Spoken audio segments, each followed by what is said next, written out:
started.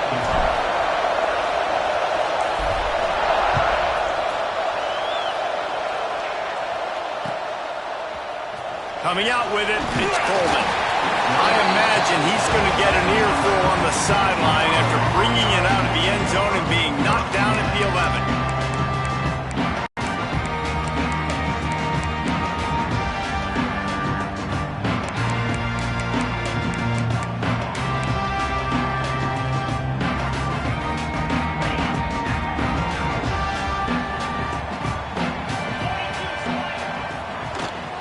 From the gun, they'll give it on the inside.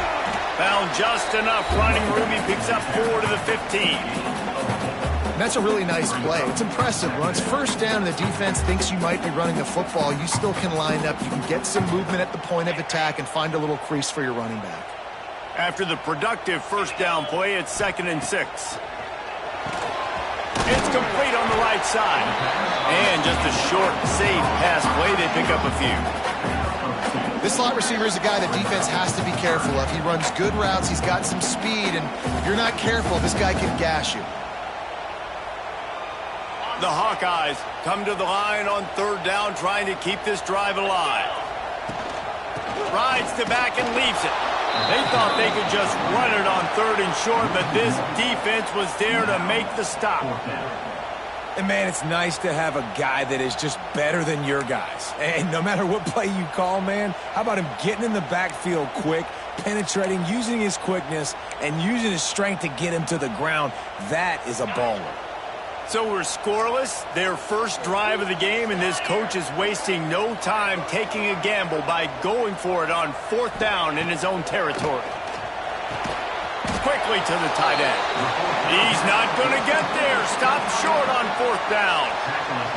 There are analytics out there in college football that say maybe you can go for that at that point of the field here in the first half. It's still early. If you don't get it, you can come back later in the game, make it up, score some more points, and that mistake will be erased. The problem is right now at this juncture of the game, that was a big-time error. The fact that you didn't get that, you're now gifting your opponent points. This crowd going to try to make life miserable for these guys.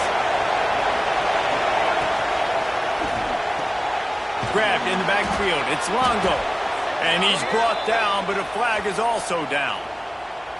The officials offer the deal, and the coach accepts it. They will take the penalty.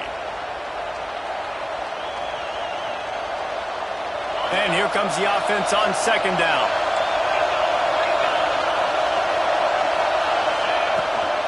Out of the gun, the give to the back.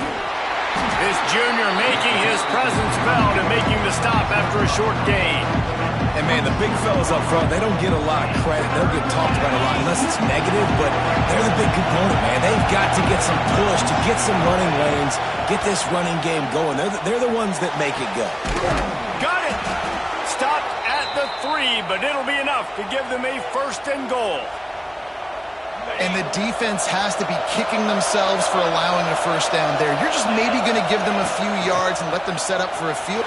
Looking for the end zone. And he takes it in for the score. Touchdown, Bama!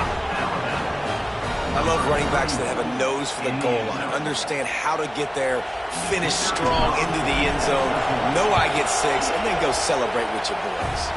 And he's got the extra point, and it's 7-0 to start this one. Quick work on that scoring drive, just 4 plays. Kickoff unit on the field, and this defense will be called on to protect this lead. He'll bring it out. It's Coleman. That gamble did not pay off as they bring him down at the 12-yard line.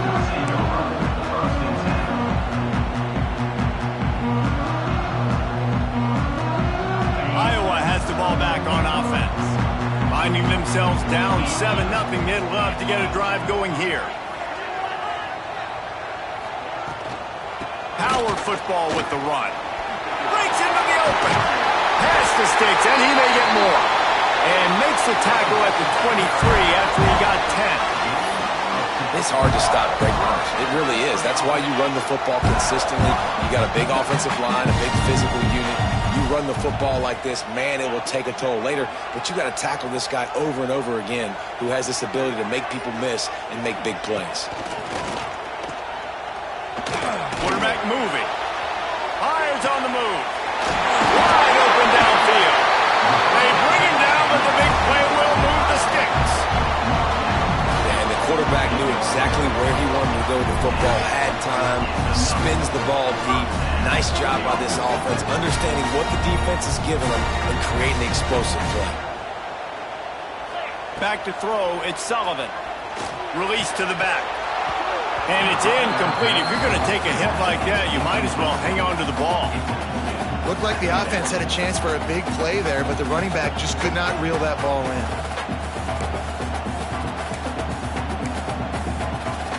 Try to make up for some of that lost ground on second down. Looking to fire. They're working that left side. Defense falls on the ball. Going to be a turnover. Defensive coordinators always preach swatting and batting at the football and trying to punch it out, trying to dislodge the ball from the ball carrier, and boy, they did it right there. He spun that wheel of fortune by challenging the call, and it does not go his way, and he loses the timeout. Guys, here comes that Alabama offense onto the field. Already a solid start to this one. Now back to work with this 7-0 lead. Caught behind the line. It's Hale.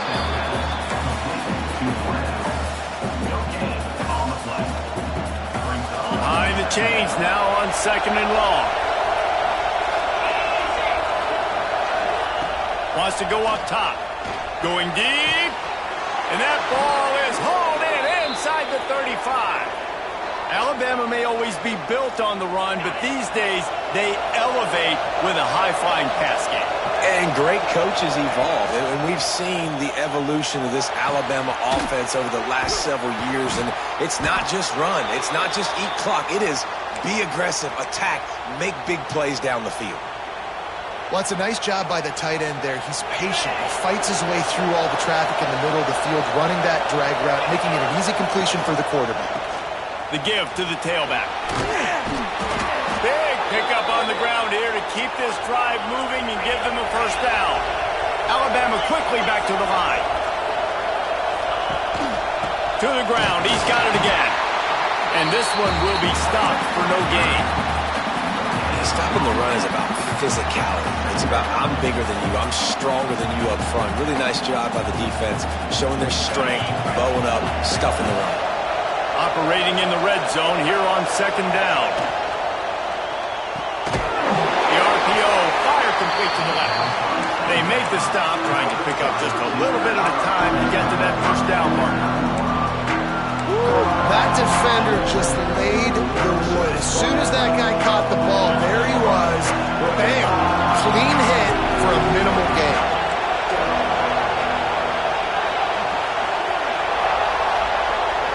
Dropping back, it's Russell. Got it! And he will score! Touchdown tie! The defense calls the timeout. They're second of the day as they try to get their act together. I think the days of running backs just running downhill are out the window. You better be able to do this. You see the playmakers slip him out of the backfield, throw him the football, he'll handle the rest, get in the end zone for the touchdown.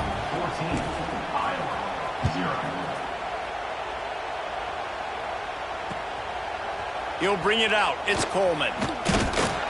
I imagine he's going to get an earful on the sideline after bringing it out of the end zone and being knocked down at the 11.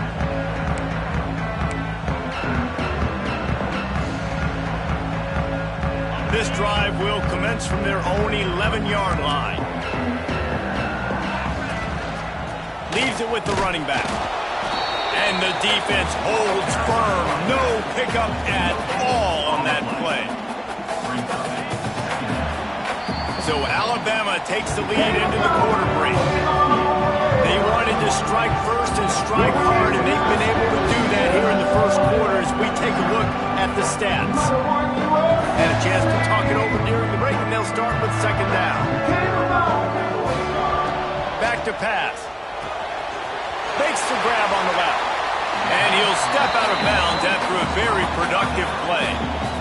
One of the things you love about this running back is not only can he run between the tackles, but he's also a weapon in this offense catching the football. And the Hawkeyes come to the line on 3rd and short, looking to keep the drive moving. That just never had a chance as they controlled the middle of the field and stopped him in the backfield on 3rd down. And that's why he is an All-American caliber player. He is just so physical and dominant against the run. He's able to shed blockers, use his athleticism, use his speed, get to the ball carrier and bring him down. Simply one of the best box defenders you're going to find in the entire country. Man, oh man, those types of penalties just drive defensive coordinators crazy. Was 4th down, now 1st down. They stop him cold, maybe gets a yard to the 34. And what's the closest guy to the football, man? It's those defensive tackles, and those guards and centers have to work together. They got to get those guys and get some movement. They don't on this play, and the big fella eats. Nowhere to go. When you run into him, you usually meet the ground. Didn't get much on 1st down. It's 2nd and 9. Intercepted, and the defense has set him up. As a quarterback, you've got to give your receiver an opportunity to make the play. You've got to put the ball on his body. And that throw gets away a little bit from the QB, and that leads to the tip and the interception. Here comes that Alabama offense. Stop just inside the 25. We'll mark it at the 24. Pickup of 10 and a 1st down. A cornerstone of the Alabama program really throughout history has been be physical, establish a running game. Yeah, great running backs. I mean, not only are you recruiting great players in the offensive line and skill and all over the place, but so many great backs that you can name off the top of your head that played at Alabama, that ran it with an edge, that ran it physical, that always represented that style. And you can see Alabama, they're always going to do this. They're going to establish the run. Couldn't quite get it into the end zone. He goes out of bounds at the 3, but they are in business. How about this offense? They're rolling. They got a couple 1st downs together. Defense. Next, what's your response? What do you got? You got to make some adjustments here.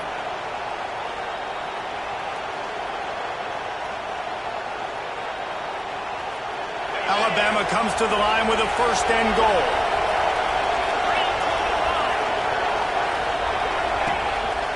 Calls his own number. And he got nothing, and the line of scrimmage is still the 5-yard line. Really nice job by the safety on that play, deep in their own end. They were ready for the quarterback run, and he was spying him the entire time. As soon as he saw the QB take off, he was able to rally to him and make a nice tackle. Can the D deny them on 2nd and goal? Back to pass, it's Russell. Flips it out on the screen.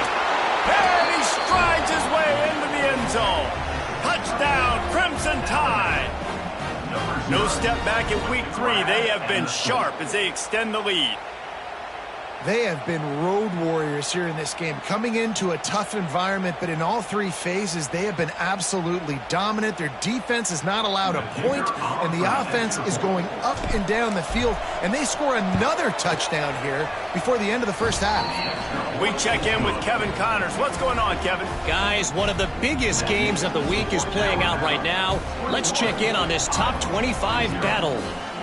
UConn has the lead right now. Husky hysteria has been palpable all week across the state, but this game is hardly over. There is time left on that clock. They're up by a field goal over North Carolina. Any big developments in this one, we've got you covered with the best studio team in the business. Gentlemen? Oh, and how about that? I know Kevin and those guys will be keeping an eye on it for us. And he's not going to take the touchback. That gamble did not pay off as they bring him down at the 12-yard line.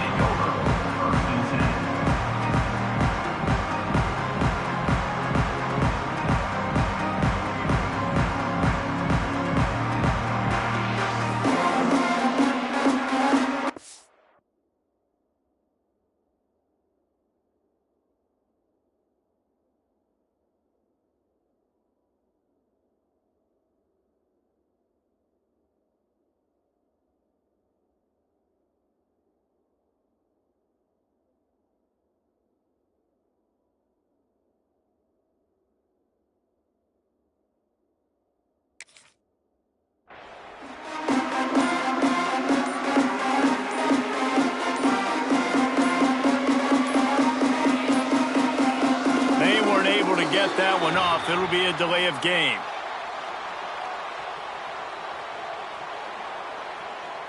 That is a completely avoidable penalty. The quarterback just went into brain lock and lost track of the play clock.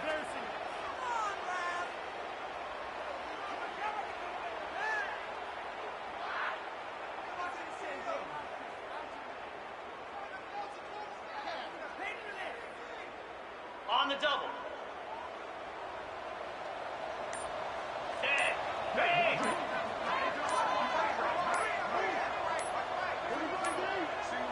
And apparently oblivious to the concept of the play clock, it's another delay of game penalty. So the penalty will not be enforced. The defense declines and stands on the result of the play.